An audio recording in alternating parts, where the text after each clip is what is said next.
Մեքսիկական բանակը հատուկ գործողության ընթացքում ոչնչացրել է հզոր կարտելներից մեկի առաջնորդին, 59-ամյա նարկոբարոնը վիրավորվել էր տապալպայում և մահացել Մեխիկո տեղափոխվելու ճանապարհին։ Այս իրադարձությունը երկրի տասնյակ նահանգներում քաոս է առաջացրել։ Հանցավոր խմբավորման անդամները այրվող մեքենաներով փակել են ճանապարհները, կաթվածահար անելով երկրի արևմտյան հատվածի բնականոն կյանքը։ ԱՄՆ դեսպանատունը նշել է, որ գործողությունն իրականացվել է երկկողմ համագործակցության շրջանակում ամերիկյան կողմի տրամադրած հետախուզական տվյալների հիման վրա։ Նարկոբարոնի համար սահմանված էր $15 միլիոն պարգևավճար։ Նա նախկինում դատապարտվել էր Հյուսիսային Կալիֆոռնիա նահանգում և 3 տարի անցկացրել բանտում հերոինի տարածման մեղադրանքով, ինչից հետո վերադարձել էր հայրենիք և հիմնել իր կայսրությունը։ NBC հեռուստաալիքի տվյալներով սա մեծ հարված էր ֆենտանիլի գլխավոր մատակարարին, որի դեմ պայքարը Թրամփի առաջնահերթությունն է։ Իրավիճակը, սակայն, մնում է լարված, քանի որ կարտելը հայտնի է իր ագրեսիվ հարձակումներով և անկանխատեսելի գործողություններով։ Այժմ այն մասին, թե ինչ ենք պատմելու վայրկյաններ անց։ Կալիֆոռնիացիները թակարդում են Մեքսիկայում կարտելը դժոխք է սանձազերծել սահմանի մոտ թմրավաճառի սպանության պատճառով։ Վճարելու ժամանակն է, Դոնալդ։ Կալիֆոռնիայի նահանգապետը պահանջում է վերադարձնել ապօրինի գումարները։ Գիշերային զինված միջադեպ նախագահի նստավայրում, ինչ զենքով է Mar-a-Lago ապօրինի մուտք գործել տղամարդը։ 46 տարի անց ամերիկացիները կրկին ոսկեզօծվեցին հոկեյիստների հերթական հրաշքը։ Հյուսիս-արևելքը 9 տարի անց հայտնվել է սպիտակ շրջափակման մեջ։ Ձմեռային փոթորիկը սպառնում է 41 միլիոն ամերիկացու։ Մահաբեր ձմեռ Կալիֆոռնիայում, հայտնի հանգստավայրում ևս 2 դահուկորդ է մահացել։ Մեղավորը եղանակային պայմաններն են, թե կազմակերպիչները։ Բանտից ակադեմիա, տխրահռչակ Սան Քվենտինը նոր դեմք է ստանում։ Ընտանեկան բիզնես Գլենդելում հայրը, մայրը և 3 երեխաները ձերբակալվել են գողությունների մեղադրանքներով։ Սան Դիեգոյում պումա են բռնել, ինչու են ստիպված եղել նրան ազատ արձակել։ Այսքանը թողարկման առաջին հատվածում։ Թողարկման երկրորդ հատվածը պակաս հետաքրքիր չի լինելու։ Ինչու է Ամերիկայի համար այդքան կարևոր օվկիանոսի մյուս կողմում գտնվող Հորմուզի նեղուցը, որի շուրջ տեղակայված են ամերիկյան ռազմաբազաների մոտ 30%-ը։ Պարզվում է, դա կարևոր է ոչ միայն ԱՄՆ-ի, այլև ամբողջ աշխարհի համար։ Իսկ մանրամասները թողարկման վերջում։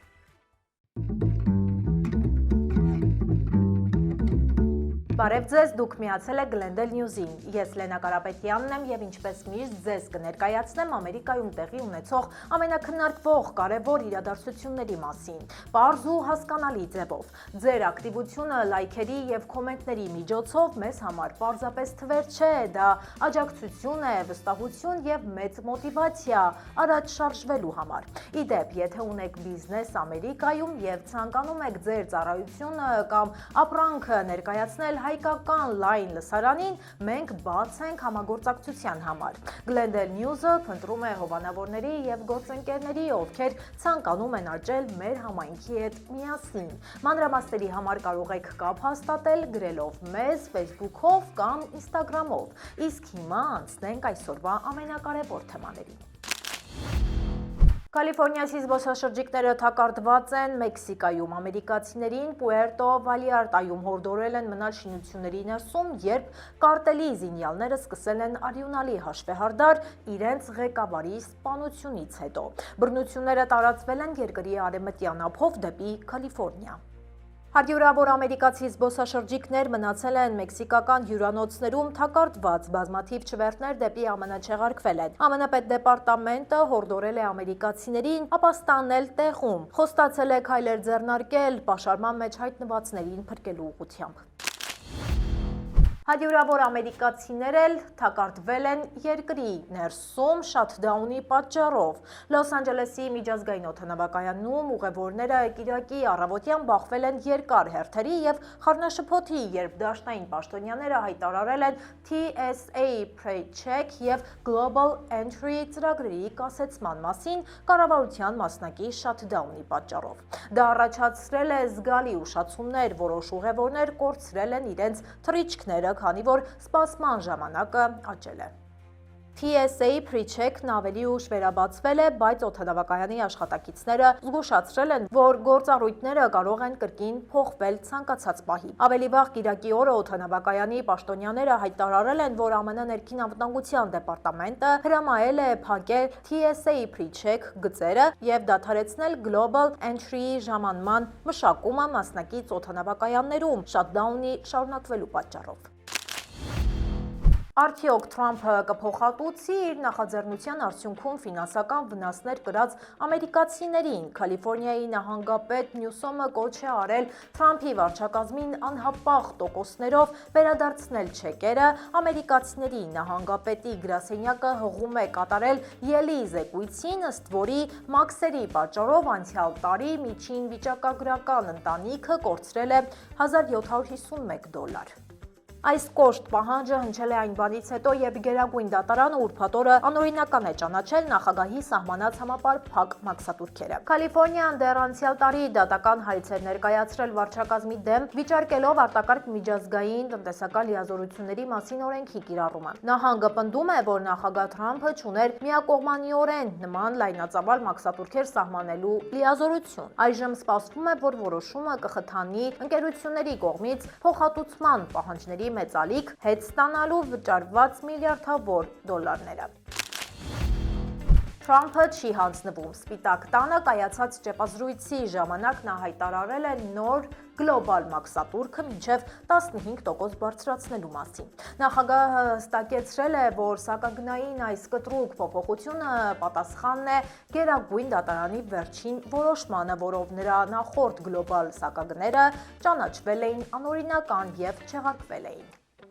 Թրամփը նոր մաքսային վճարը սահմանում է հիմնվելով 1974 թվականի առևտրի մասին օրենքի 122-րդ հոդվածի վրա։ Ըստ գործող կարգավորումների մաքսատուրքերի գործողության ժամկետը կարող է տևել մինչև 150 օր, որից հետո Կոնգրեսը հնարավոր է ստիպված լինի միջոցներ ձեռնարկել դրանց երկարաձգման համար։ Նախագահի մաքսատուրքեր սահմանելու մշտապես փոփոխվող սպառնալիքները կրկին գլոբալ անորոշություն են ստեղծում, իսկ եվրոպացի դաշնակիցները արդեն հայտնել են իրենց տագնապն ու հիասթափությունը։ Սակագնային լարվածությունը ազդել է նաև ներքաղաքական հարաբերությունների վրա։ Թրամփը որոշել է պատժել իր քաղաքականությանը դեմ արտահայտվողներին։ Կիրակի վաղ առավոտյան ԱՄՆ գաղտնի ծառայության գործակալներն ու տեղի ոստիկանության աշխատակիցները գնդակահարել են մի տղամարդու, որն ապօրինի մուտք էր գործել Ֆլորիդայի Palm Beach քաղաքում գտնվող նախագահ Դոնալդ Թրամփի Mar-a-Lago առանձնատուն։ Գաղտնի ծառայության խոսնակը հայտնել է, անձը նկատվել է Mar-a-Lago-ի հյուսիսային դարպասի մոտ, ձեռքին ըստ երևույթին որսորդական հրացան եւ վառելիքի տարավ։ Նրա խոսքով գաղտնի ծառայության եւ Palm Beach շրջանի շերիֆի գրասենյակի աշխատակիցն ընդառաջ են դուրս եկել տղամարդուն եւ բախման ընթացքում իրավապահները կրակ են բացել։ Սպանվածը մոտ 20 տարեկան է, գրակոծների պահին նախագահն ու առաջին տիկինը սպիտակ տանն էին, իրավապահներից ոչ ոք չի տուժել։ Ձմեռային օլիմպիական խաղերի ամենադրամատիկ պայքարը ծավալվել է հոկեիստների միջև։ Եզրափակիչ հանդիպման հերոս դարձավ Ջեք Հյուզը։ Նրա հարվածի շնորհիվ Կանադա-ԱՄՆ մրցամարտը ավարտվեց ամերիկացիների հաղթանակով 2-1 հաշվով։ Ուղիղ 46 տարի է անցել այն պատմական օրվանից, երբ Միացյալ Նահանգների տղամարդկանց հոկեյի հավաքականը ոսկե մեդալ նվաճեց։ Եվ ահա ճակատագրի խորհրդանշական զուգադիպությամբ ԱՄՆ թիմը կրկին նվաճեց բաղձալի ոսկին։ Այս անգամ եւս հաղթանակը տրվեց ոչ պակաս դրամատիկ պայքարում, լրացուցիչ ժամանակում գրանցված սենսացիոն առավելության շնորհիվ։ Սա ԱՄՆ տղամարդկանց հավաքականի պատմության մեջ ընդամենը 3-րդ օլիմպիական հաղթանակն է, ինչն այն դարձնում է ել ավելի արժեքավոր։ Հիշարժան են 1960 թվականի հաջողությունը եւ իհարկե 1980 թվականի փետրվարի 22-ի հրաշքը, երբ թիմը շոկի ենթարկեց Խորհրդային Միությունը, իսկ այնուհետև եզրափակչում պարտության մատնեց Ֆինլանդիայի։ Միլան Կորտինա 2026 ձմեռային օլիմպիական խաղերը ավարտվեցին 2 շաբաթ տևած անհավանական ելույթներից ու լարված պայքարից հետո։ Փակման հանդիսավոր արարողությունը, որն անցկացվում էր Իտալիայի հռչակավոր Վերոնայի արենայում, վառ կերպով նշանավորում է այս մեծամասշտաբ ու գեղեցիկ սպորտային տոնի վերջաբանը։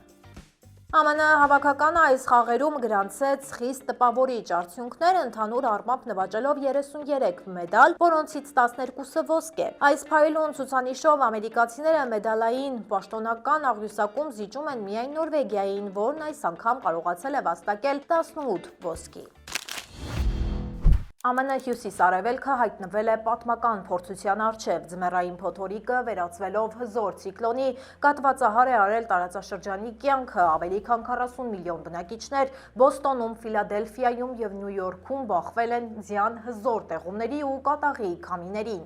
Արտակարգ դրության ռեժիմի պայմաններում փակվել են դպրոցներ ու պետական հաստատություններ, իսկ ճանապարհորդելը դարձել է գրեթե անհնար։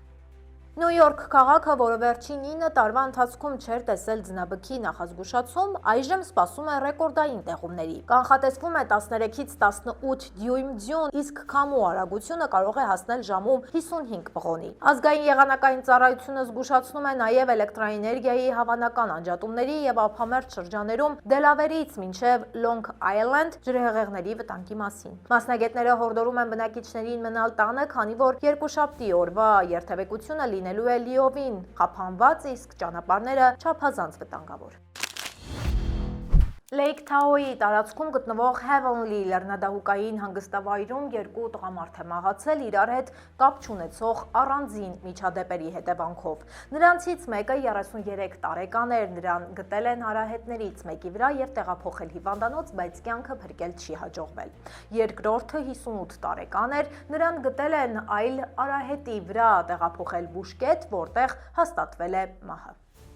Մի քանի օր առաջ North Star հանգստավայրում մահացած էին գտել 21-ամյա աշխատակցին։ Մի քանի օրվա ընթացքում նույն հանգստավայրում դահուկային պատահարից մահացել են ևս երկու դահուկորդներ։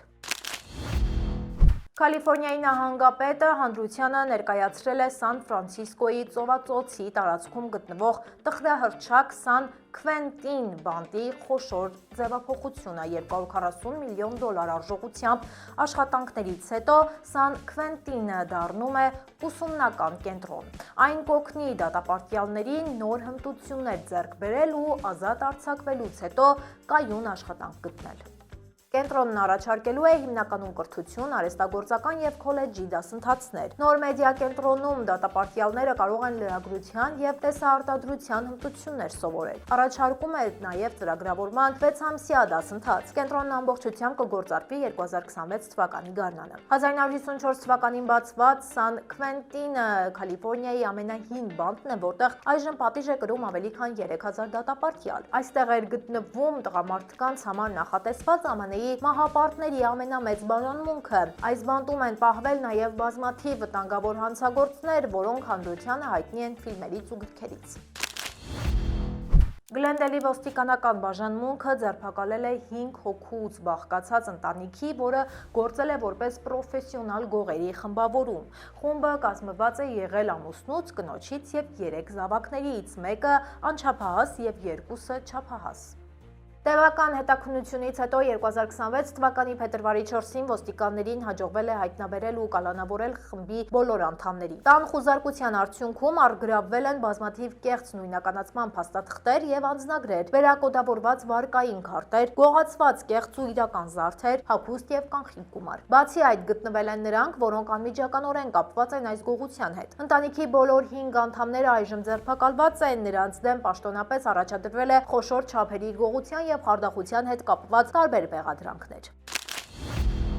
Սան Դիեգո շրջանի Ֆոլբրուք բնակավայրում ապրող ընտանիքներից մեկը տհաճ անակնկալի է եկել բակում հայտնաբերելով լեռնային առյուծ պումա։ Ամեն ինչ սկսվել էր նրանից, որ տանից սկսել էին անհետանալ կենդանիները, կարծելով, թե մեղավորը կոյոտն է, ընտանիքը հատուկ վանդակ թակարդ էր պատրաստել և տեղադրել տարածքում։ Հաջորդ օրը վանդակում գտել են լեռնային առյուծին, ընտանիքի ահազանգով ժամանել է վայրի բնության պահպանության պաշտոնյաները։ Ի զարմանս և հիասթափություն տան տերերի, մասնագետները կենդանուն բաց են թողել հենց նույն տեղանքում։ Ըստ պաշտոնյաների, նահանգային օրենքը պահանջում է, որ մասնավոր կերպով թակարդն ընկած պումաներն ազատ արձակվեն նույն տարածքում, սակայն բնակիչները վախենում են կրկնվող հարձակումներից։ Այժմ եկեք տեղափոխվենք մեր Facebook-յան էջ, որտեղ ունենք հրապարակումներ, որոնք վստահ եմ կհետաքրքրեն ձեզ։ Ինչու չարժի աղբաման նետել մարտկոցները։ ԱՄՆ-ում տարեկան 100 միլիոնավոր մարտկոցներ են գտնվում, որոնց բաղադրիչների մեծ մասը, օրինակ կոբալտը, արդյունահանվում է Կոնգոյում եւ երկար ճանապարհ անցնում։ Մասնագետները հորդորում են դրանք անպայման հանձնել վերամշակման։ Վերամշակումը թույլ է տալիս խնայել բնական պաշարները։ Հին մարտկոցները կարող են վերածվել չժանգոտվող պողպատի, իսկ ալկալային մարտկոցները նույնիսկ արևապաշտպան քսուկի։ Հարվարդի համալսարանի բնապահպանները կարծում են, որ թեև մեկ մարտկոցը քիչ է, բայց եթե այդպես վարվեն շատերը, ազդեցությունը շատ մեծ կլինի։ Բնական ռեսուրսները խնայելուց բացի նաև հազարավոր կյանքեր կփրկվեն։ Խնդիրն այն է, որ մարտկոցների քայքայումը բնության մեջ մեծացնում է ծանր մետաղներով աղտոտվածության մակարդակը։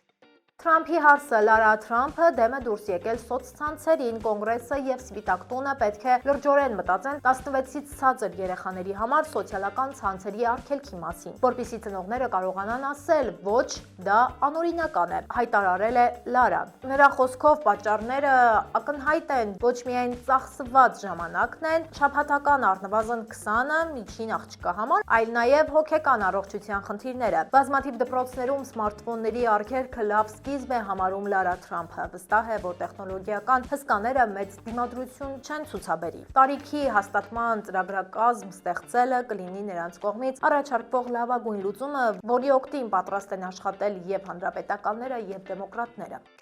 Լոս Անջելեսի ամենահին խաղալիքների խանութը թալանվել է։ Տեսախցիկները ֆիքսել են, թե ինչպես է դիմակավորված կասկածյալը ջարդուփշուր անում մեծ ցուցափեղկն ու ներխուժումներ։ Գողը չի շեղվել այլ ապրանքների վրա, այլ միանգամից ուղղվել է դեպի Լեգոյի դարակաշարը, հափշտակելով մոտ 2000-ից 3000 դոլար արժողությամբ ամենաթանկ հավաքածուները եւ արագ դիմել փախուստի։ Այս ընտանեկան խանութը գործում է 1945 թվականից եւ հիմնադրվել է Երկրորդ համաշխարհային պատերազմի վետերան եւ ռազմագերի Քիփերի կողմից։ Նրա մահից հետո խանութն անցել է թորնուհուն։ Աշխատակիցները համոզված են, որ հանցագործը փորձառու է եղել, քանի որ շատ արագ է գործել եւ տարել միայն ամենաթանկարժեք ապրանքները։ Այս խանութը համարվում է Լոս Անջելեսի սիրված վայրերից մեկը եւ արդեն ավելի քան 80 տարի սպասարկում է հաճախորդներին։ Պատկերացնում եք, աշխարհում սպառվող նավթի շուրջ 20%-ը, որը ծովով է տեղափոխվում, անցնում է ջրային մի խողովակով, որն ընդամենը 6 կիլոմետր լայնություն ունի։ Այս նախաբանը Հորմուզի նեղուցի մասին է, աշխարհի ամենակարևոր եւ միևնույն ժամանակ ամենավտանգավոր ջրային երակներից մեկի։ Այս փոքրիկ տարածքը հաճախ անվանում են աշխարհին խեղդող կետ, քանի որ դրա փակումը կարող է ակնթարթորեն կաթվածահար անել համաշխարհային ողջ տնտեսությունը։ Աշխարհագրորեն այս նեղուցը միացնում է Պարսից ծոցը, Օմանի ծոցին եւ Արաբական ծովին, բաժանելով Իրանն ու Օմանը։ Այն գտնվում է Միացյալ Նահանգներից ավելի քան 11500 կիլոմետր հեռավորության վրա։ Չնայած այս ահռելի հեռավորությանը, Վաշինգտոնը նեղուցի վերահսկողությունը համարում է իր ազգային անվտանգության գերակա շահերից մեկը։ Տարածաշրջանի դիրքը թույլ է տալիս վերահսկել Մերձավոր Արևելքից դուրս եկող էներգետիկ բոլոր հոսքերը դեպի համաշխարհային շուկա։ Նեղուցի ռազմավարական նշանակությունը հիմնավորվում է թվերով, այստեղով է անցնում համաշխարհային նավթի ծովային առևտրի մոտ 21-ից 25%-ը, օրական ավելի քան 20 միլիոն բարել։ Աշխարհի հեղուկացված բնական գազի 20-ից 30%-ը նույնպես տեղափոխվում են հենց այս ուղիով։ Սա նշանակում է, որ Ասիայի եւ Եվրոպայի խոշորագույն տնտեսությունները ուղիղ կախվածություն ունեն այս նեղ միջանցքի կայունությունից եւ անվտանգությունից։ Պատմության մեջ նեղուցի ամենաերկարատև եւ լուրջ խափանումները տեղի են ունեցել 1980-ից 88 թվականներին տանկերային պատերազմի ժամանակ։ Իրան-իրաքյան հակամարտության ընթացքում երկու կողմերն էլ հարձակվում էին նավթակիր նավերի վրա, փորձելով տնտեսապես թուլացնել միմյանց։ Սա հանգեցրեց նավթի համաշխարհային գների կտրուկ աճի եւ ստիպեց ԱՄՆ-ին ռազմական միջամտություն ցուցաբերել նավերի ուղեկցման համար եւ կոնկրետ օրինակ, թե ինչ կարող է պատահել, եթե Հորմուզը վտանգվի։ Նաև նման վտանգներից ապահովագրվելու նպատակով ԱՄՆ-ն իր արտասահմանյան ռազմաբազաների զգալի մասը մոտ 30%-ը կենտրոնացրել է հենց Հորմուզի նեղուցի շուրջը։ Բահրեյնում տեղակայված է ԱՄՆ ռազմածովային ուժերի 5-րդ նավատորմը, որը պատասխանատու է տարածաշրջանի ջրային անվտանգության համար։ Խոշոր բազաներ կան Քաթարում, Արաբական Միացյալ Էմիրություններում եւ Քուվեյթում։ Նեղուցի հարակից տարածաշրջաններում ԱՄՆ-ն մասնակցել է մի քանի խոշոր պատերազմների, որոնք անմիջականորեն ազդել են նավագնացության վրա։ 1991 թվականին փոթորիկ անապատում գործողությունը եւ 2003 թվականին իրաքյան ներխուժումը ամենաաղմկահարույց օրինակներն են։ Այս պատերազմների հիմնական շարժառիթներից մեկը հենց Պարսից ծոցի էներգետիկ պաշարների վերահսկողությունն ու կայունության պահպանումն էր։ Յուրաքանչյուր նմանատիպ հակամարտություն բերել է նոր ռազմական տեխնոլոգիաների կիրառման եւ տարածաշրջանի հետագա ապակայունացման։ Այսօր 2026 թվականի փետրվարին իրավիճակը Հորմուզի նեղուցում շարունակում է մնալ ծայրահեղ լարված։ Իրանի եւ Արևմուտքի միջև հարաբերությունների սրումը հանգեցրել է նրան, որ նեղուցում պարբերաբար տեղի են ունենում անօդաչու սարքերի եւ կամիկաձե նավակների կիրառմամբ միջադեպեր։ Նավագնացային ընկերությունները ստիպված են վճարել ահռելի ապահովագրական վճարներ այս գոտով անցնելու համար։ Տնտեսական տեսանկյունից նեղուցի փակումը նույնիսկ մի քանի օրով կարող է նավթի գինը հասցնել ռեկորդային 1 բարելի դիմաց $200։ Սա կառաջացնի գլոբալ գնաճ եւ տնտեսական ճգնաժամ ամբողջ աշխարհում ազդելով յուրաքանչյուր սպառողի գրպանի վրա։ Շատ երկրներ այժմ փնտրում են ցամաքային ուղիներ, սակայն դրանցից ոչ մեկը չի կարող փոխարինել Հորմուզի հզոր թողունակությանը։ Նեղուցը մնում է որպես համաշխարհային էներգետիկ առևտրի անփոխարինելի, բայց խիստ խոցելի հանգույց։ Ամփոփելով կարող ենք ասել, որ Հորմուզի նեղուցը շատ ավելին է, քան պարզապես աշխարհագրական տարածք, այն քաղաքական, տնտեսական ու ռազմական հզորության բախման կետ է։ Թե ինչպիսին կլինի այս ջրային ուղու ապագան, կախված է գերտերությունների երկխոսությունից։